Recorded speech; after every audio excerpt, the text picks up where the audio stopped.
Hi there. Welcome to the Adventures of the Awakening Heart podcast. My aim with this podcast is to create a space where you can come along, sit back and relax, listen to inspiring conversations, and hopefully find a deeper connection to your own heart, but also the hearts of us who are sharing with you.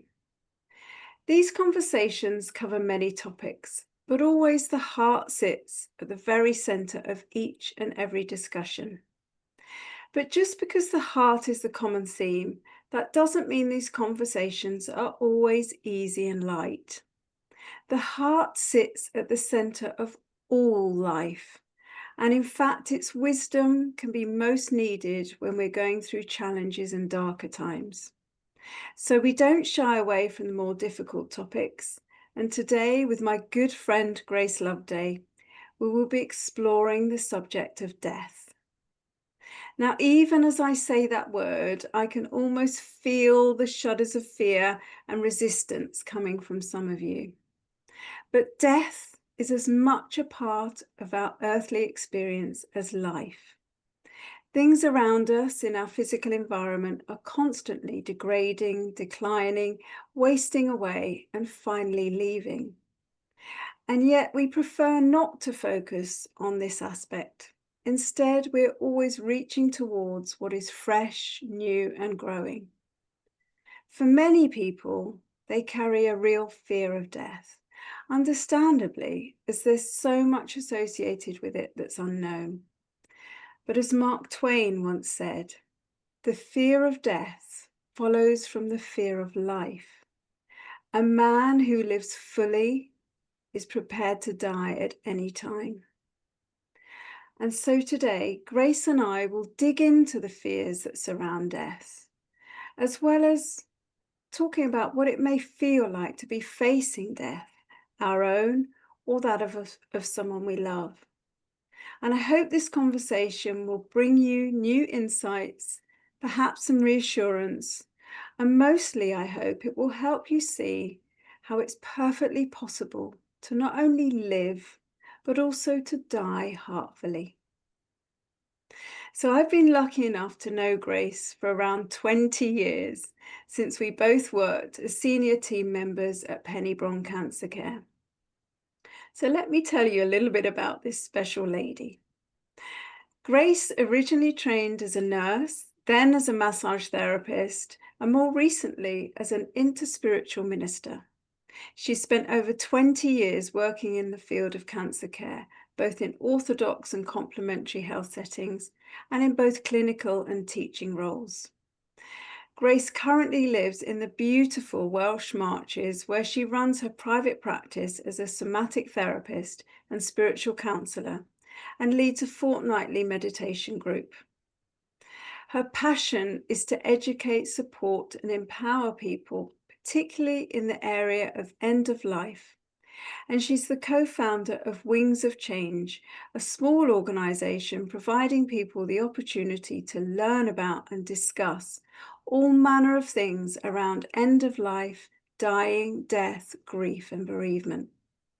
As part of this venture, she's also working on developing her local area as a compassionate community to bring greater support to those living with life-limiting illnesses and for those at the end of their lives. Grace, it's a real pleasure to have you join me today. I know we're going to have a beautiful conversation, a very meaningful conversation. So, a very warm welcome to you. Thank you, Liz. Really lovely that you invited me. I'm very happy to be here. Good. Real pleasure. And so I wanted to start with my first question. So as I've said here, death is something we usually avoid thinking about and dealing with until we absolutely have to. So I wondered, why is it, do you think, that you feel particularly drawn to working in this area? And are there specific life experiences you've had that have perhaps triggered this interest? Or would you say it's more just been a natural progression after working with people with cancer and serious illness? I think it was just very much as I was growing up when my family were very comfortable talking about death and dying. So I think it's just that sort of sense that I feel quite at ease with it. Mm. I feel at ease with sitting with other people's pain and discomfort, whether that's physical pain or emotional pain. Uh, so it's just something that's always drawn me. And I sometimes wonder that not necessarily do I need to understand why I've been drawn, but to listen to that voice within, the tug of the soul, if you like, to take us down a particular path.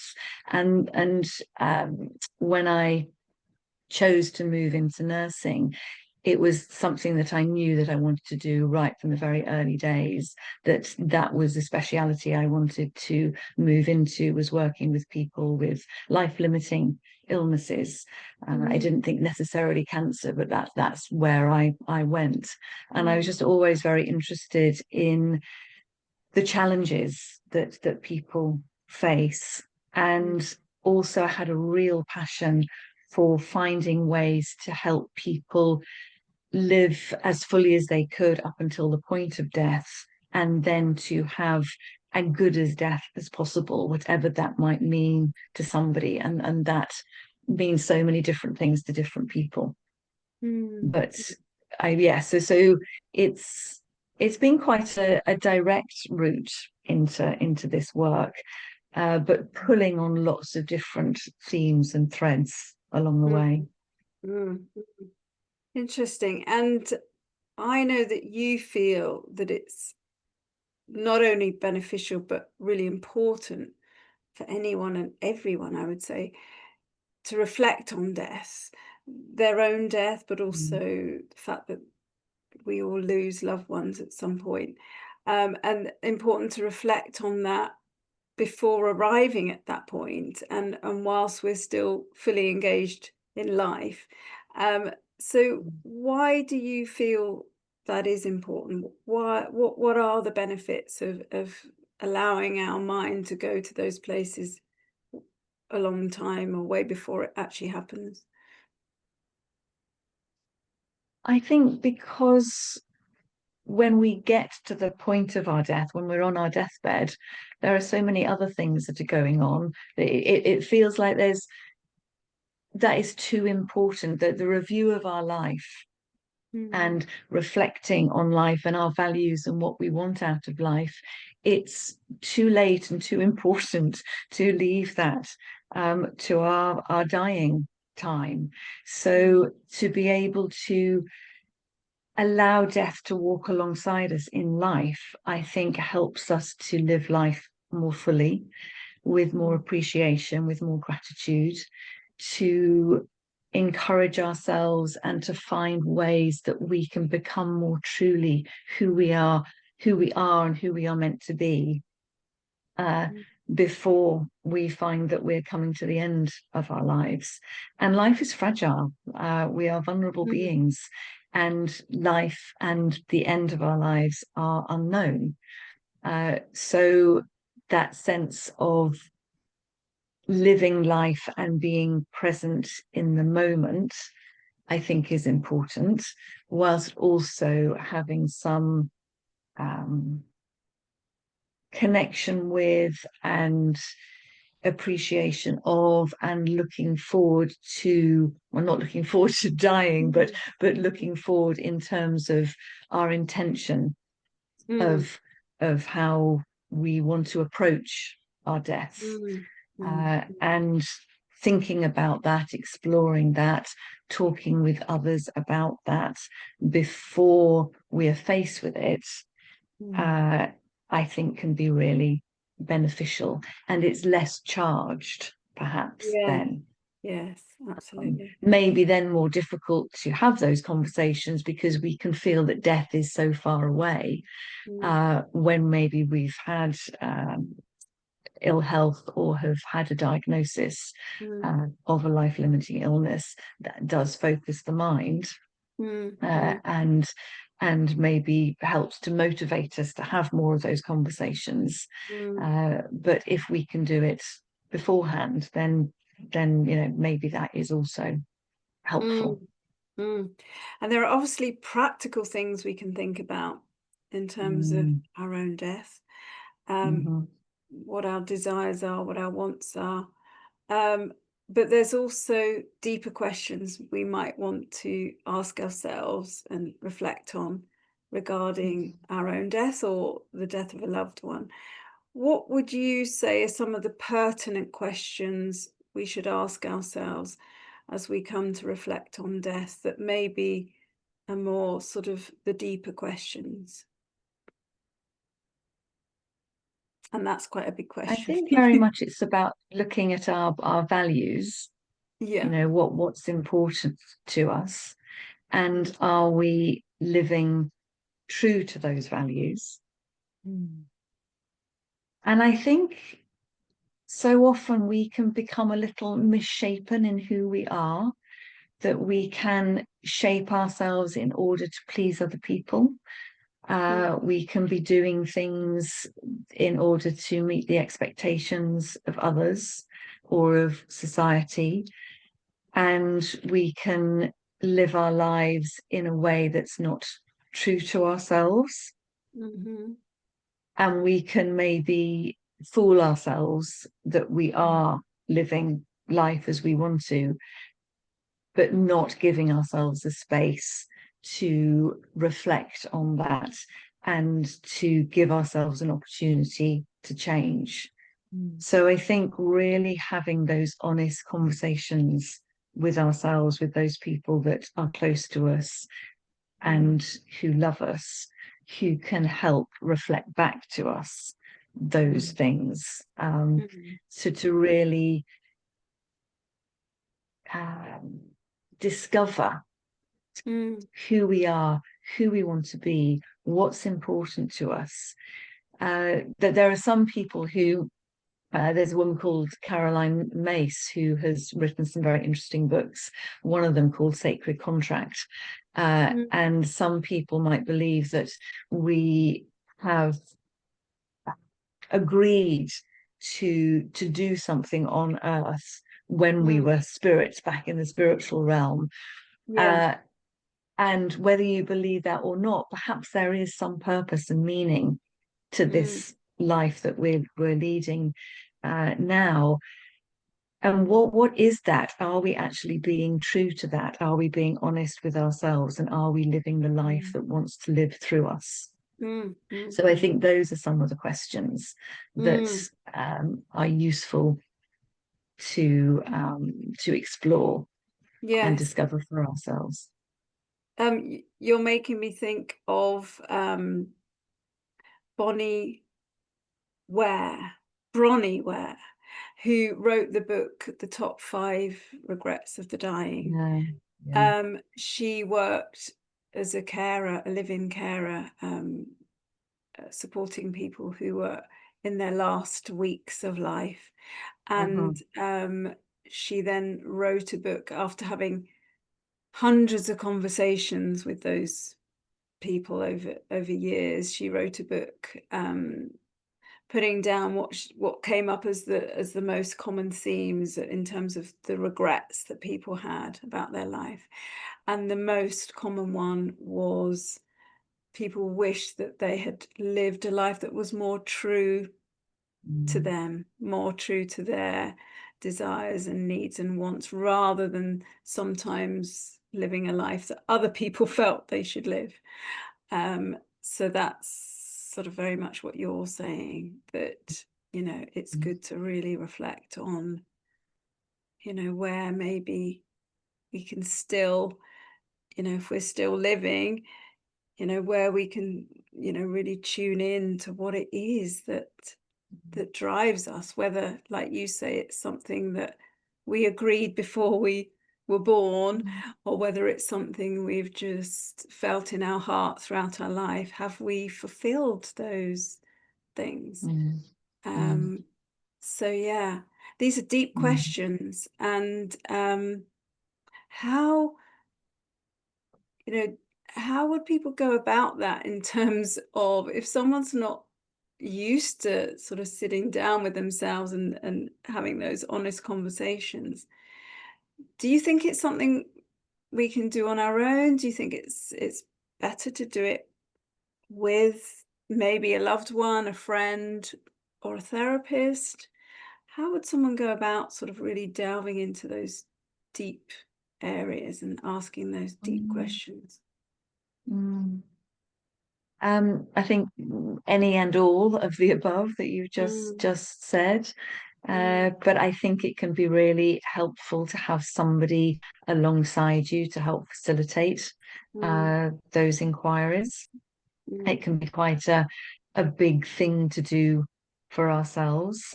mhm, I know for myself, even though I've sort of had a long-term spiritual practice, it can still be difficult to sit mm, down and to do those inquiries on my own.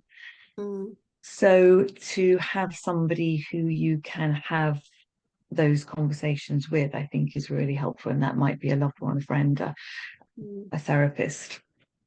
And to take it gently, because I think there's often, as you alluded to at the beginning in your introduction, there is so much fear around dying and death, and some of these questions that we're talking about now are very much to do with life, but mhm, they are that we're being nudged to do them because hopefully we're starting to look at the fact that life is limited. So what mm, is it that we really want to do? And I love that word that you used about being fulfilled.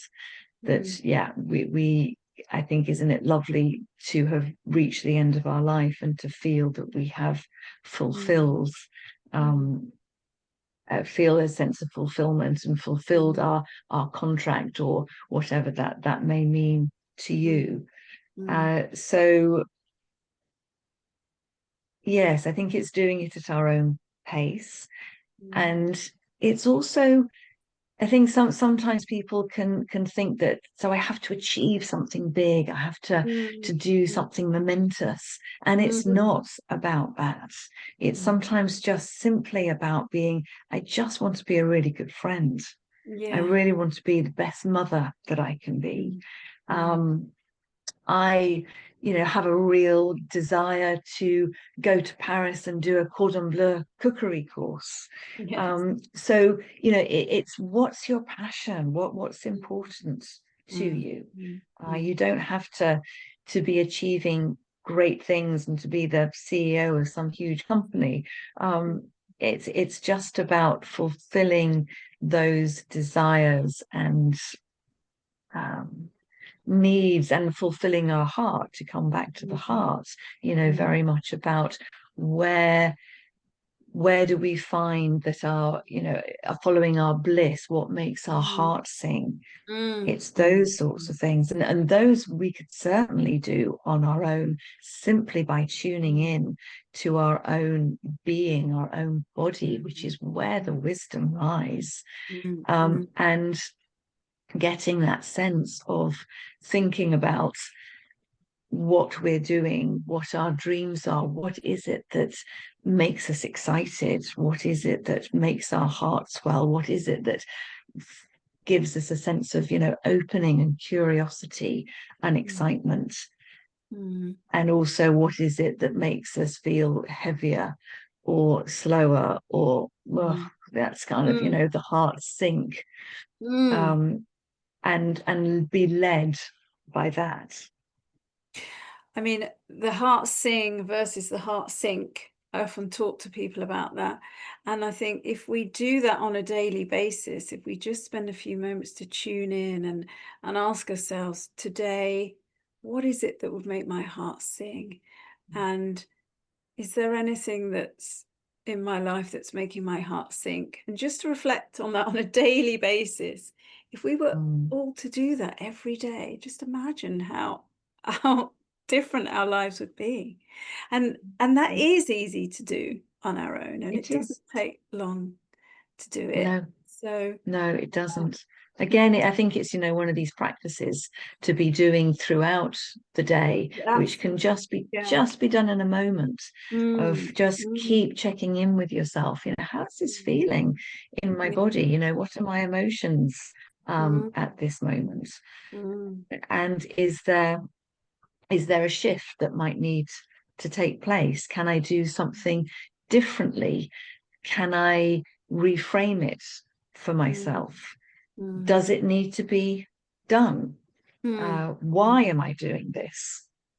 So just to gently, with a huge amount of tenderness and gentleness and compassion, asking ourselves these questions and giving ourselves a little nudge to come home to ourselves and regroup, reset, and maybe find a way that we could take a step onto a different path if that's what we feel is needed to happen. Yeah, and for a lot of people, they do spend their lives, I mean, we're all guilty of it at times, but many people spend a chunk of their lives, a big chunk, doing things because they feel they should, or doing things because it will please others, not really considering if it makes their heart sing. And I think just to know that the top regret of those that are dying is they wish they'd spent more time living a life that pleased them or fulfilled them. I think it's really important that we remember that when we're doing those things because we feel we should, or because, someone else, it's going to please someone else. It's really important to just remember that. And I think it's also difficult. So sorry, Liz, it just feels Yeah. also that I'm sure there are some people who say, yes, but I have to go to work, I have a mortgage to pay, I have a family to feed. And maybe this is not my vocation, maybe this is not the job that really does make my heart sing, but that at this moment I don't see a way out. And I really get that, and I think that really needs to be honored.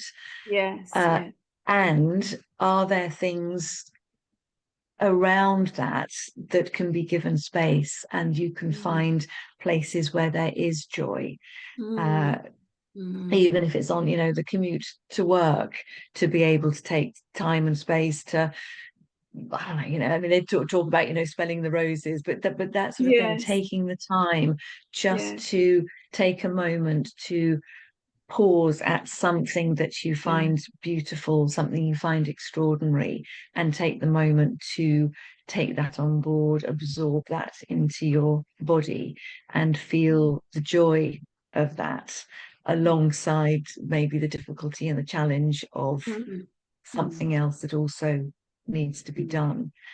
So again, it doesn't have to be big. We can find the joy and the pleasure in other seemingly smaller things, but it can make a real difference and transform the way that we live a day. Such an important point, because yes, we all have to do things at certain times that aren't so exciting or don't make our hearts sing, but it's the practicalities of life sometimes that has to happen, and we shouldn't feel bad or that we're not getting the best out of life if sometimes we do have to choose things that aren't so wonderful. But like you say, there is always opportunity in every single day to notice things that bring us joy, and to perhaps choose things that we can do that really do bring us pleasure, and to, like you say, really absorb that moment and really be present, even if it is just a minute that we get to walk around the garden and just look at the flowers, just to really absorb that and allow it to filter right down into every cell of our being, and to make the most of those moments. Like you say, those small things, seemingly small things, can make a huge difference if we really notice. Yeah. Yes, and about honoring our own needs as well. So maybe that's about putting in boundaries at work. So, I do have the need for rest and a good lunch hour. So maybe it might be that you need to have a discussion with a manager or something in order to say, I am going to take this time for myself. So there's something about that in terms of fulfilling. It might not be fulfilling our dreams, but it's about fulfilling ourselves and standing up for ourselves and feeling like we can be a best friend to ourselves in as many ways as possible, so that we can be living a life where we feel that we have integrity, and we are looking after our needs whilst also looking after the needs of others. And so often these conversations that we've had, and I've heard other people have, around living a full life and maybe preparing for death in some way, so often it comes back to compassion for others, but it has to be compassion for ourselves first, doesn't it? Yes, it does. Yes, needs to be compassion and love for ourselves, and nurturing and nourishing for ourselves, so that we then feel that we have the capacity to be able to give to others. And talking of compassion, there are many people who, because what we've just been talking about is really talking about how we live our lives, but when it comes to really contemplating our death, some people are just too scared to go there. It does feel too big, too overwhelming. And so, as well as feeling compassion for ourselves in that moment of fear, how would you help someone, or how would you advise someone who feels that they do want to sort of explore death, but are just finding it so difficult and overwhelming? So I think that is a time to find somebody else to do that with. So that might be a friend who feels comfortable talking about death, or it might be a therapist who's specialized in that work, and to do it gently and to do it at a slow pace. And maybe sometimes it's about unpicking about where that fear comes from. Maybe there's been some trauma in the past. Maybe there's been a bad experience around somebody dying. So that needs to be supported in that exploration. And sometimes I think it can be because there's so much uncertainty and not knowing what death is, and what dying is and what it looks like. Because 100 years ago we would have been so involved in death. It would have been part of the fabric of our lives. Most people would have died at home, with the care coming from their family and close neighbours.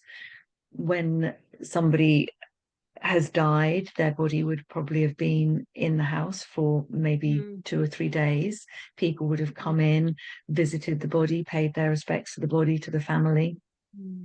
Children would have been there. We would have had that experience and that knowledge passed down to us. And now death has been so medicalized and is so often hidden and not talked about, and it's all very clinical, that most people haven't seen a dead body. Most people haven't been at the bedside of somebody dying, and all we have for our experience is what we see on television, in movies, on the news, and either it's all beautiful and sublime and not very real because of that, or it's quite violent and gory, and that isn't necessarily the truth either. So I think it is, so I think it's about building knowledge as well, and busting some of the myths that are around dying and death.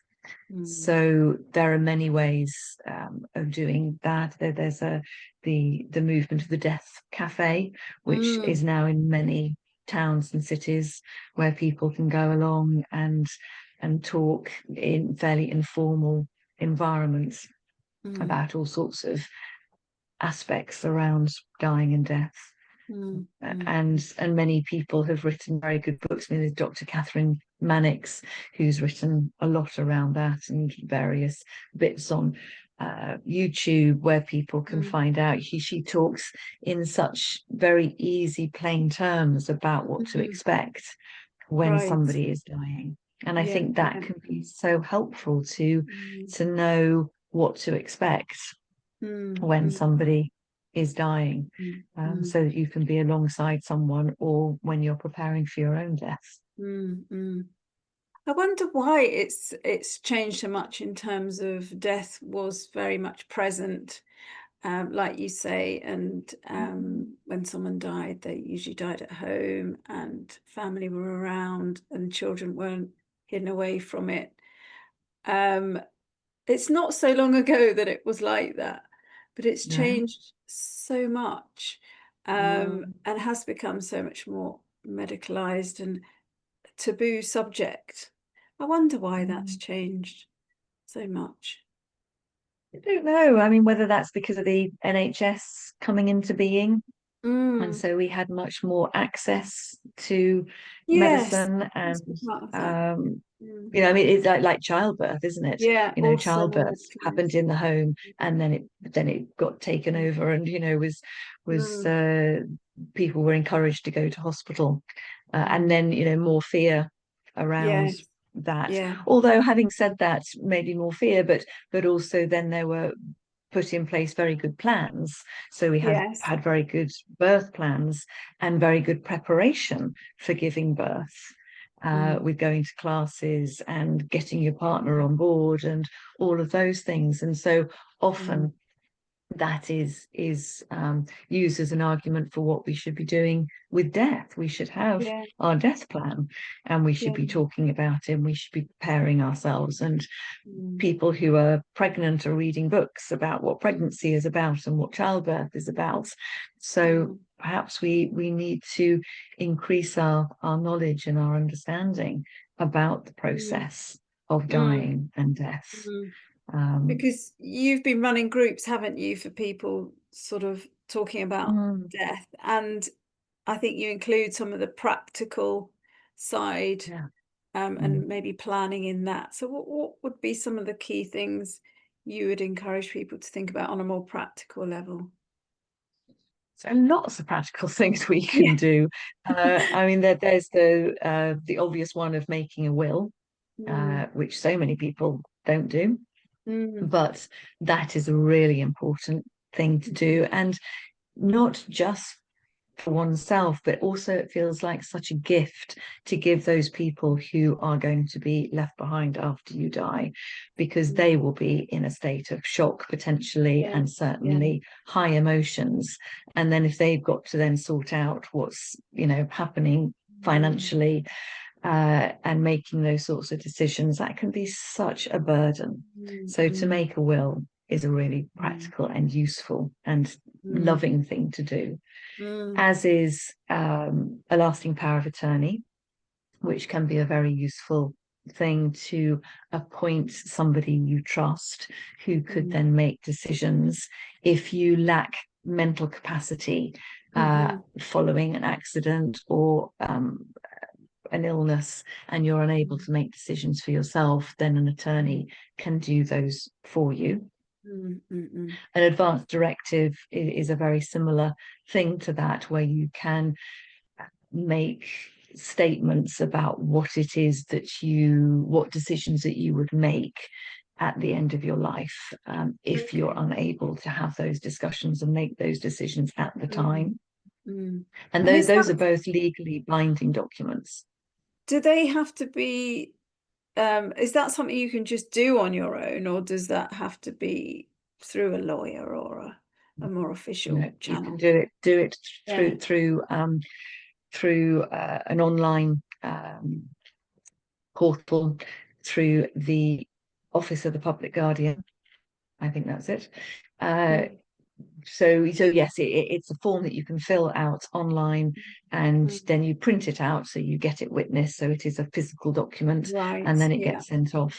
And it doesn't have to be complex or difficult. So you can do it through a solicitor if you feel like you need that support, or if you've got complex needs. And there's both one for health and welfare and a separate one for property and finance. So if you've got a big portfolio, then you might need to do it through an accountant or a solicitor. But no, you can certainly do it yourself. There is a cost to it, Right. £82 for each. Okay. But once you've done them, then it's done. And it just also is one of those triggers that helps you to start thinking about what is important to you, and having conversations with those people that you appoint as your attorneys, and so that people do know what your beliefs are and what you are wanting to happen for yourself and for your property, or your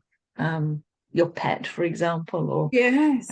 I mean, most those. people probably haven't had those conversations with their family even, but we don't, do we? But it's so important that those close to us know what we would want.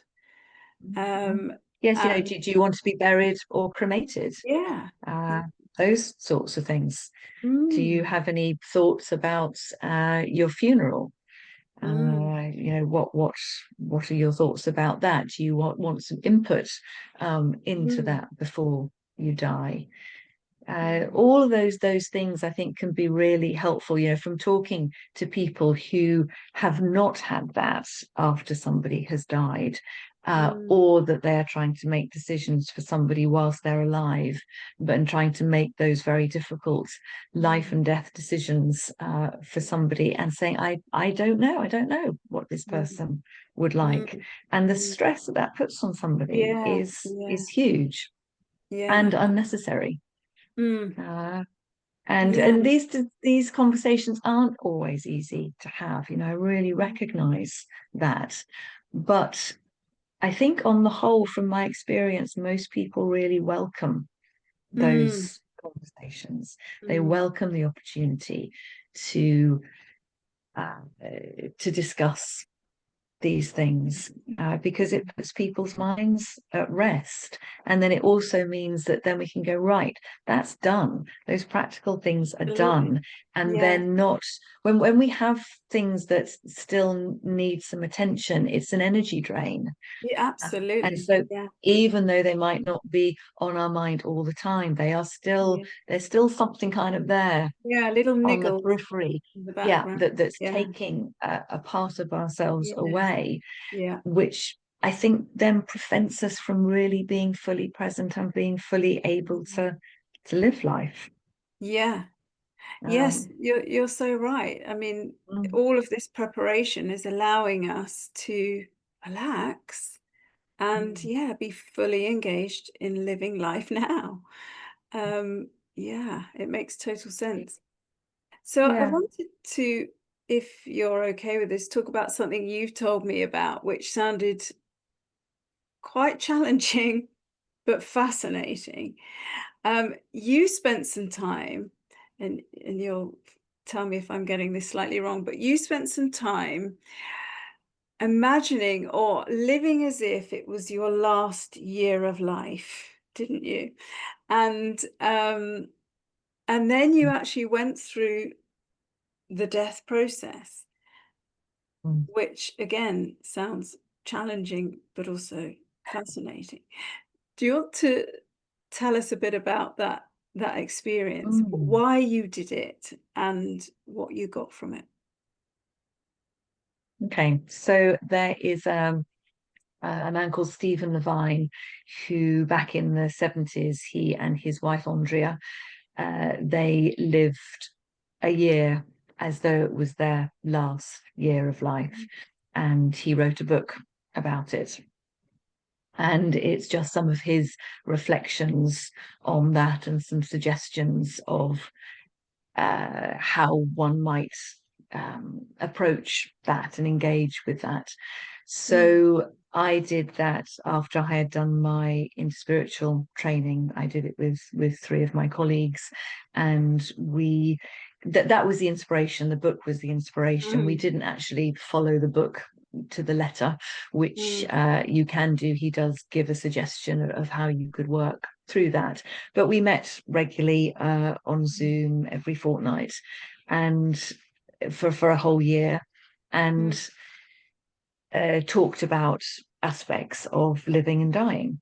So we talked about the practical things of funerals and how we felt about dying, and how we felt about people that we'd known who had died, and the grieving process, and then more sort of spiritual elements of death. And we talked about things about like sacred contracts and what have our lives been, a review of our lives, and what are those things that are still important to us. If we did just have a year to live, what would we want to do with that time?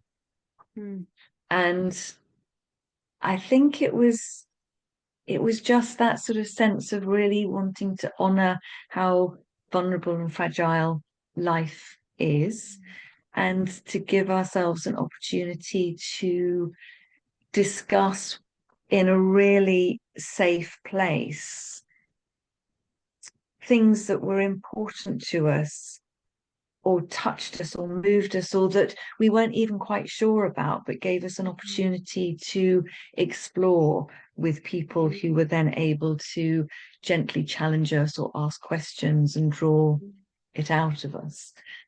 So that was the process of the year. And it was quite challenging at times, but it also felt really heart-opening. And it was almost like helping to see things with greater clarity, and really help to embody that sense of being in the present moment, and being really mindful about things, and being really clear, I think, for me, about why I was choosing things, why I wanted to do something, why I was why I was doing things and how I was doing them. And so it was just about helping to focus the mind, really.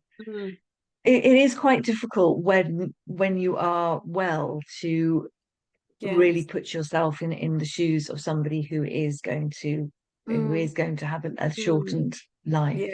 And that was not easy. But I've done that in other ways at other times in my life, and I think it's quite a useful process to bring ourselves back to that. And as I said earlier, to sort of walk alongside death, to dance with death a little more often.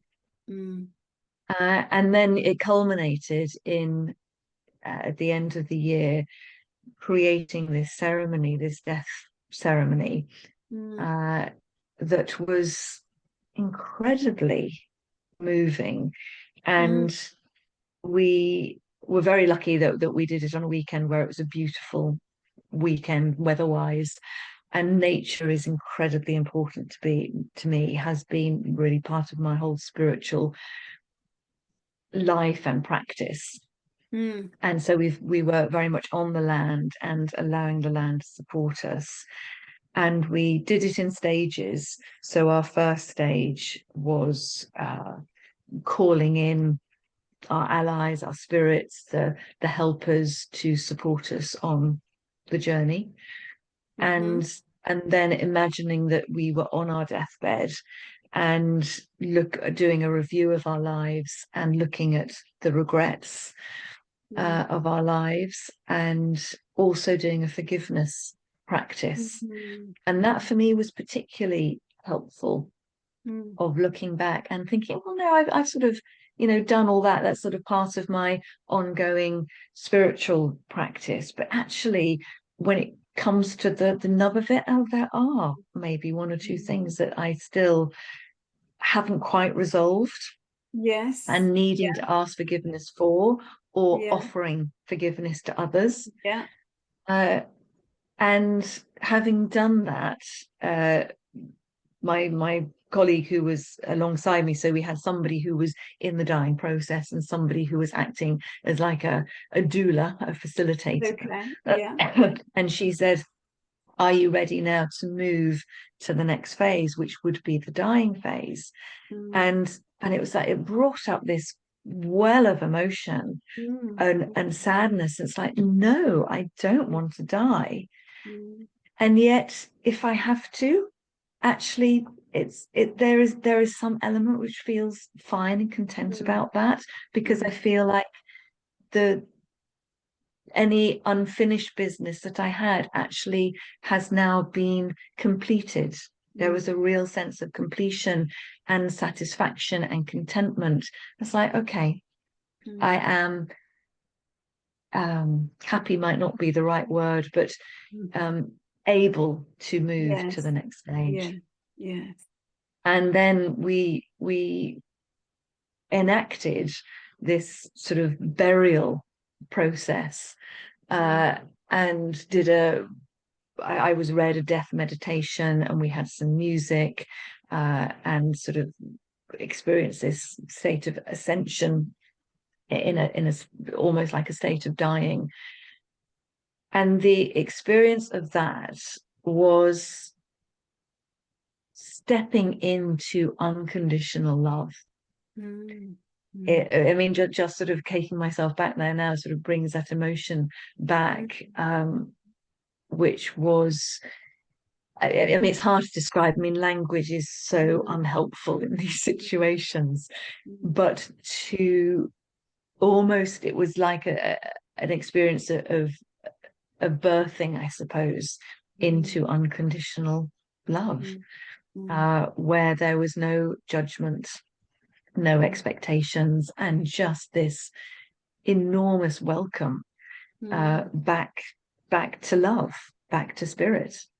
And that is really what I have taken from that entire year, and which has been very important in these months after that. And the message really that I got from that whole experience was, we don't need to do anything in this life apart from be ourselves. It's all we need to do, to be ourselves, and to love and be loved, to be open to receive love, spirit, to believe in this fact that we are a part of the divine, we are a spark of the divine, whatever that may mean to you. And that may not be a religious divinity, but a heartfelt, loving, sacred experience. And to be fully ourselves is really all we need to do.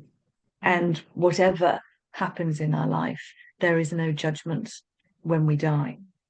We are dying back into love, and it's unconditional. So many people, probably when I mentioned you living a year as if it was your last and then going through the dying process, would probably have thought, oh my goodness, what a morbid thing to do. But as you speak, it doesn't sound like that at all. And it sounds like you've taken a lot from that experience that you're now it's now supporting you as you continue through life. Yes. And I think I know that during that year, we talked more about life and living than we did about death and dying. Because when you're talking about death and dying, it's really helps you to focus on the life and the living. Because that's all we have. All we have is this moment, and this moment we are alive. So yeah, it's in very many ways it's very simple. It's the practice of it, and the letting be and the letting go and the expanding into it, that takes the practice, I Absolutely. guess.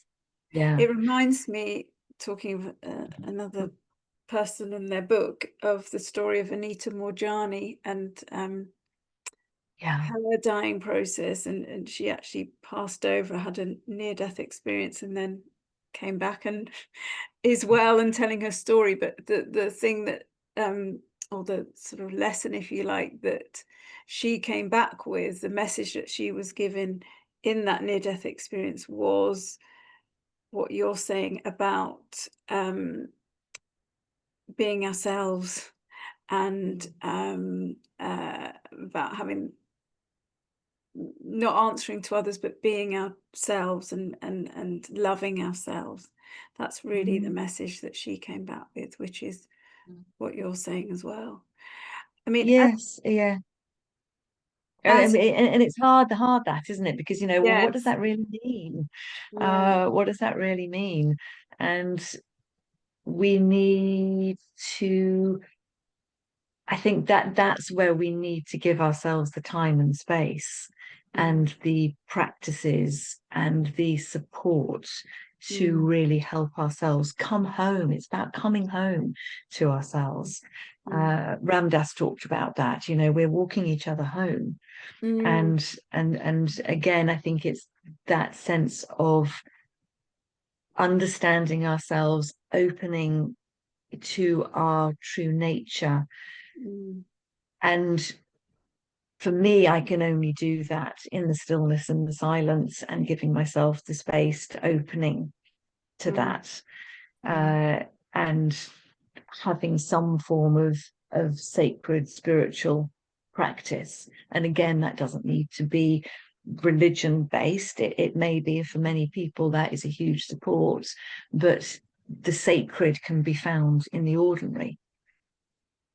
What about, because we've talked a lot about spirituality, and how that's sort of guided you and supported you, and allowed you to go deep into some of these questions. But for those that don't feel that they've got that spiritual connection, or don't have a faith in something greater than ourselves, is that something you think that we can foster and discover, even if it's not been a part of our lives so far? Is that something we can Yeah. seek out? And is that helpful to do that when we're considering death? Mm. Sure. I think it's a huge support. It certainly is for me, and I know it is for other people who I've supported through it. And Mm, I think that we do have it within ourselves, even though we may not have the language for it, or we may not label it as that. mhm, I see, maybe, God is not a being, but a state of being.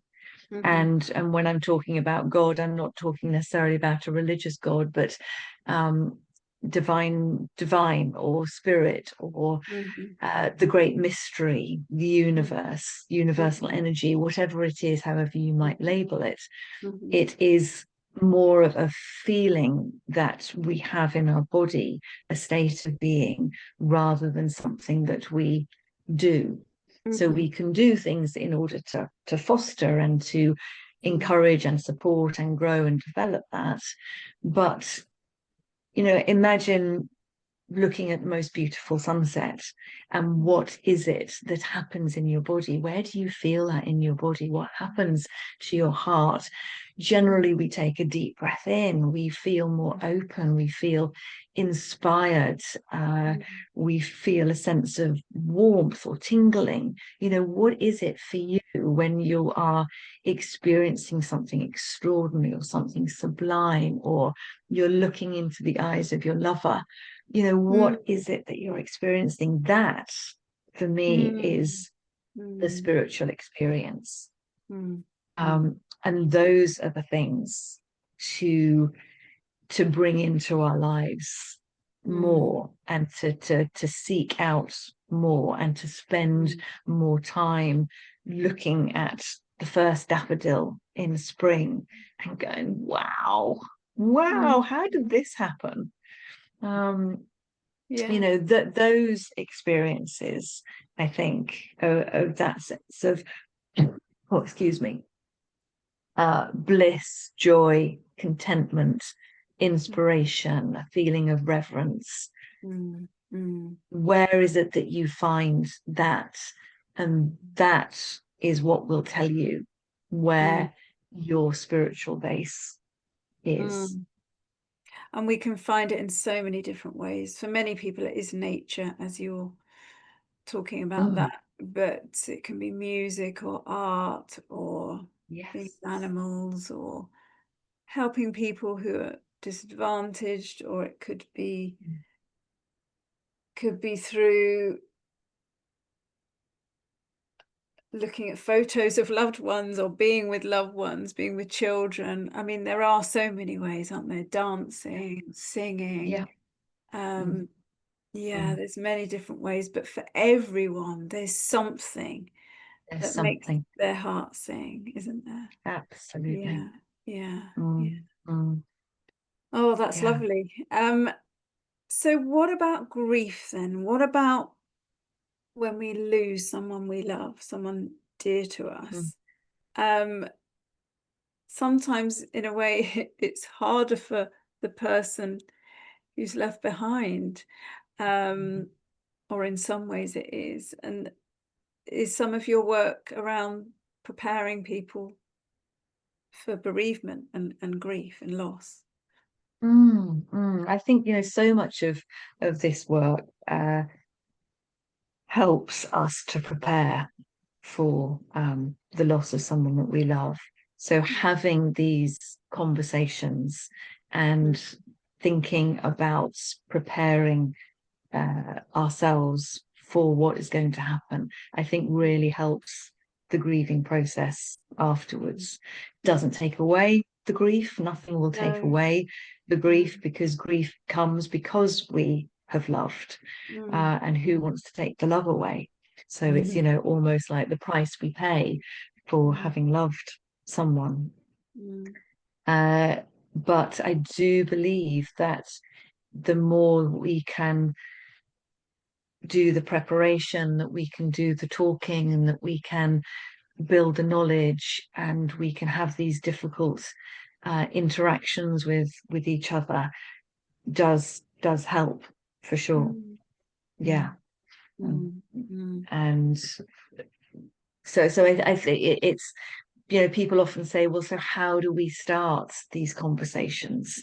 You know, you keep talking about having these conversations, but how do we start them?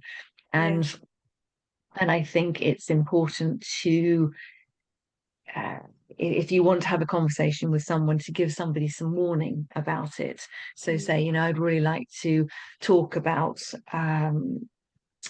you know, my dying process, or I'd like to talk about what I'd like for my funeral.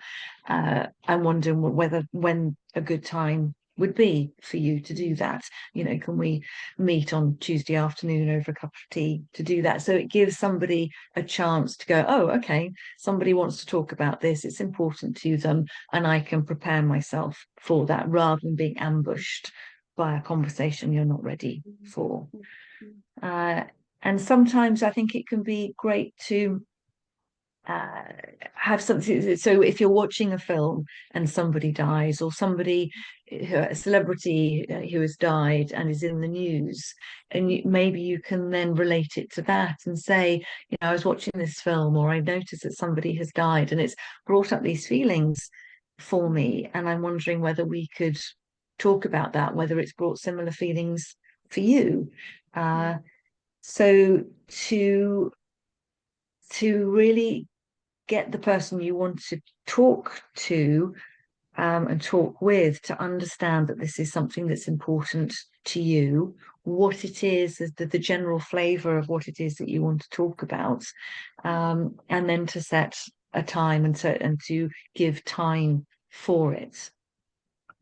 You know, going on a walk is a great thing, because then you're not sitting in front of one another, and it feels maybe a little bit more like an interview, but you know, you can go for a walk, you're side by side, there are other things to look at, but you can just have this conversation that hopefully will then flow more easily. And don't expect one conversation to be able to cover everything and to resolve everything. You know, we need to do it perhaps in little bites. I think when it comes to the emotions that are most challenging, whether it's fear of dying, fear of losing someone, or the pain when we realize someone's dying, or we're dying, or we've lost someone, I think that, you know, we all experience those challenges in our lives. We all will. We'll all experience pain. But I think there is a difference between suffering and pain. And sometimes the suffering comes when we hold those emotions away from ourselves, when we don't allow ourselves to sink deeply into that pain, deeply into that fear or that grief, and really feel it and allow it to, you know, at times it will take it over us completely, but that's okay to just sink into that. We're scared to do that, I think, but I think when we do, the emotions move through us, and we can come out the other side. But sometimes we do need help with that, don't we? We do need support. Again, I mean, and I think sometimes it can be helpful to see emotions as emotion, energy in motion. And that's when there is health in that emotion, to feel it, to acknowledge it, to allow it to move through.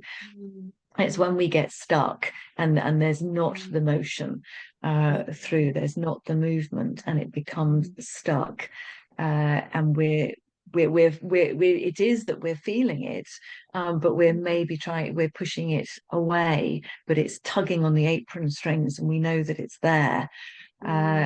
That is sometimes, you know, more unhelpful than fully opening the door to it and allowing it to come through, and to wash through it. And sometimes it will be painful, and won't be easy, but once we can allow it in, and we can really turn towards it and face it, then sometimes it can really diminish, and we can go, oh, actually it's not as big as I thought it was.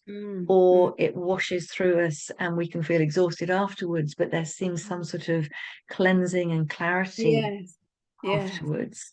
And it doesn't mean to say that everything is resolved or the pain is taken away, but it has eased something.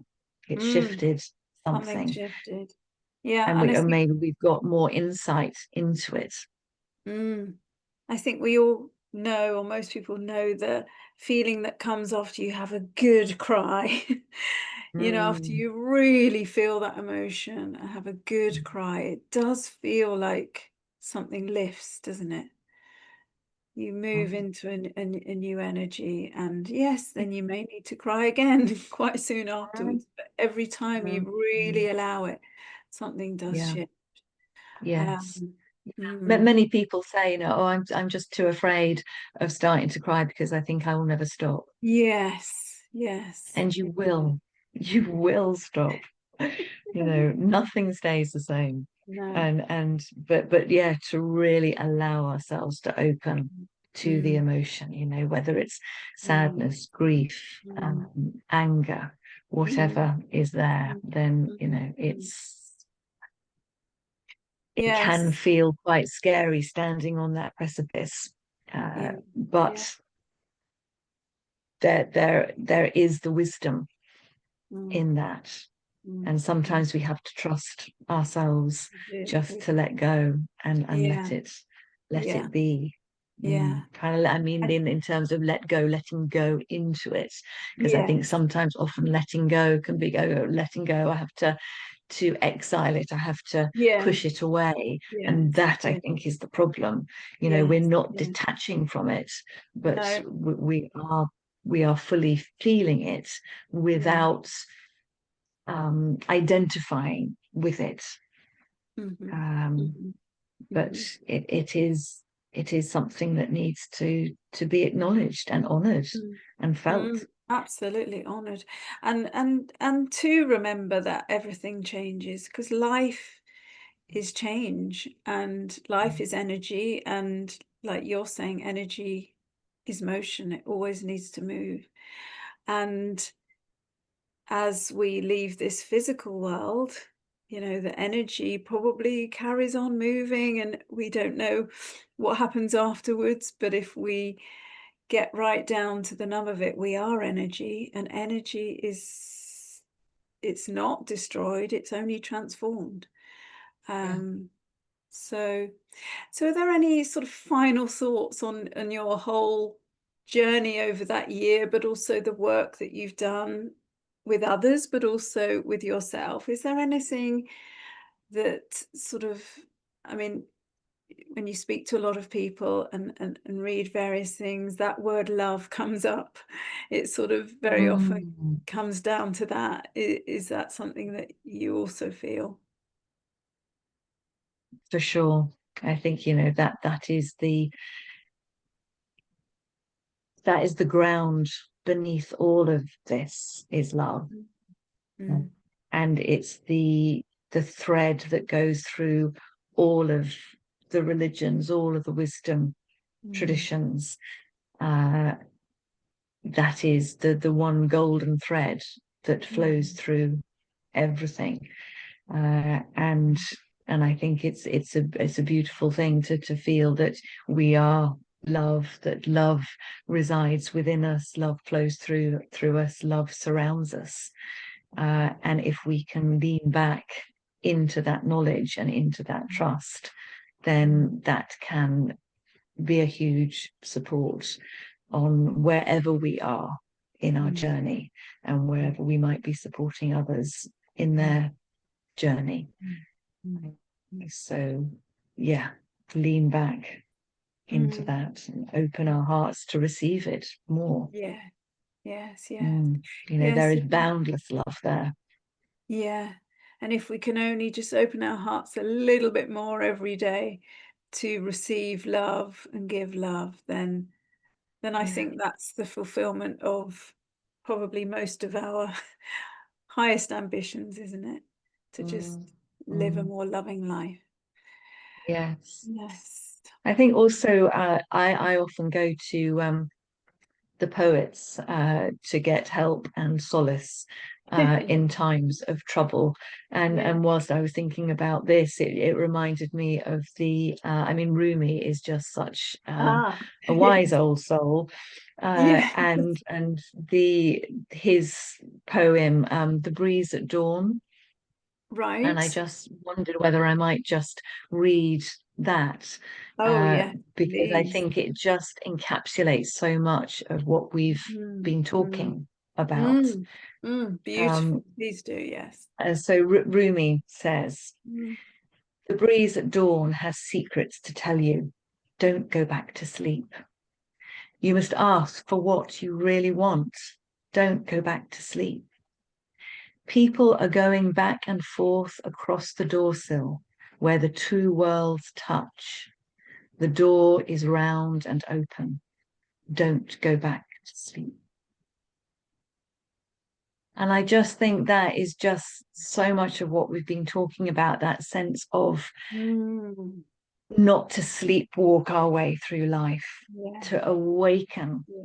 Yes. to the possibilities, to awaken to our own truth and that life that wants to be lived Mm. through us.